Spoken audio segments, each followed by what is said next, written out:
আপনি একটি জমি সাবকাবলা মূল্যে ক্রয় করে শান্তিপূর্ণভাবে যদি বসবাস করতে থাকেন, সেক্ষেত্রে কোনো ব্যক্তি যদি আপনাকে বেদখল করে দেয়, মিথ্যা দলিল সৃজন করে প্রচার করতে থাকে যে ওই সম্পত্তির মালিক তিনি, ঘরবাড়ি ভেঙে তিনি যদি ভবনটি নির্মাণ করেন, তখন আপনি কি ফৌজদারি মামলা দায়ের করতে পারবেন, না আপনি শুধুমাত্র এই জমি উদ্ধারের জন্য দেওয়ানি মামলা দায়ের করবেন? সে সম্পর্কে বিস্তারিত আলোচনা করব আমার এই পর্বটিতে। যে যেখান থেকে আমার এই পর্বটি দেখছেন, আশা করি সকলেই ভালো আছেন। আমি আপনাদের সাথে আছি অ্যাডভোকেট নূপুর আক্তার, এনএল ল পয়েন্টের প্রতিষ্ঠাতা পরিচালক। চলুন দেখি ফৌজদারি মামলা আমরা কোন আইন অনুযায়ী দায়ের করব। ধরুন আপনি 2005 সাল থেকে 5% জমি আপনি হেবা মূল্যে বা সাবকবলা মূল্যে আপনি সম্পত্তি আপনার নামে নিয়ে নির্বিধায় নির্বিঘ্নে শান্তিপূর্ণভাবে বসবাস করতেছেন। আপনি ঘর বাড়ি নির্মাণ করে গাছপালা লাগিয়ে আপনি থাকতেছেন।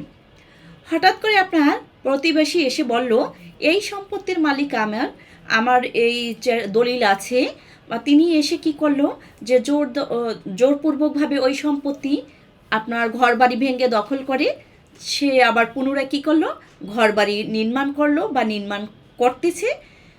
তখন আপনি কি করবেন? ফৌজদারি মামলা দায়ের করবেন।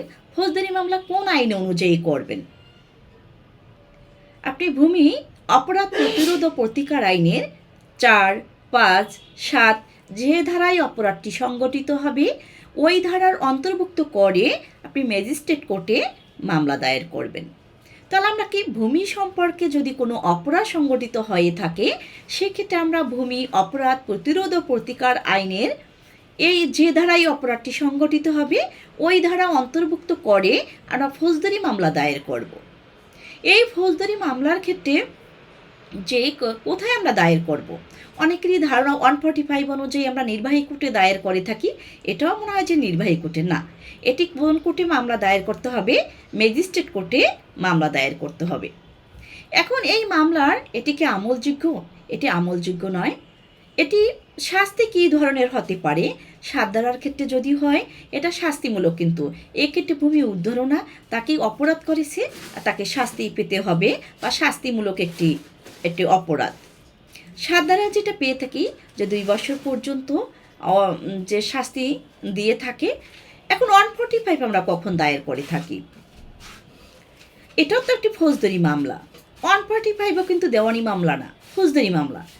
যখন আপনার লিগাল ওয়েতে কোনো সম্পত্তির আপনি মালিক, কিন্তু অন্য একজন ব্যক্তি এসে এক্স নামক ব্যক্তি এসে যখন সম্পত্তি বেদখল করার জন্য আপনাকে পায়তারা করে, কিন্তু আপনি অলরেডি বেদখল হননি, তখন আপনি কি এই 145 অনুযায়ী আপনি নির্বাহী কোর্টে মামলা ফৌজদারি মামলাই দায়ের করবেন।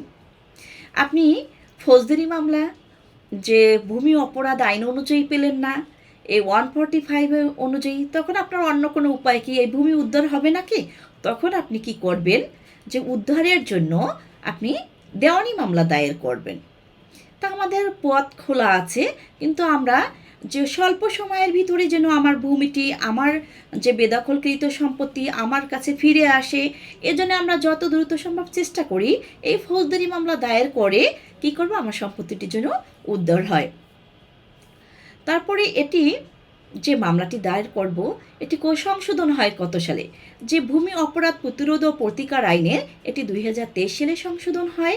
যে 2023 সালের সেপ্টেম্বর মাসের এক্স্যাক্টলি তারিখটি মনে নাই, যে 19 সেপ্টেম্বর সম্ভবত এই ভূমি অপরাধ প্রতিরোধ ও প্রতিকার আইনের এই ধারাগুলো সংশোধন হয়ে যে ভূমি অপরাধমূলক কোনো যদি অপরাধ সংঘটিত হয় এই ধারায় আমরা মামলা দায়ের করতে পারবো।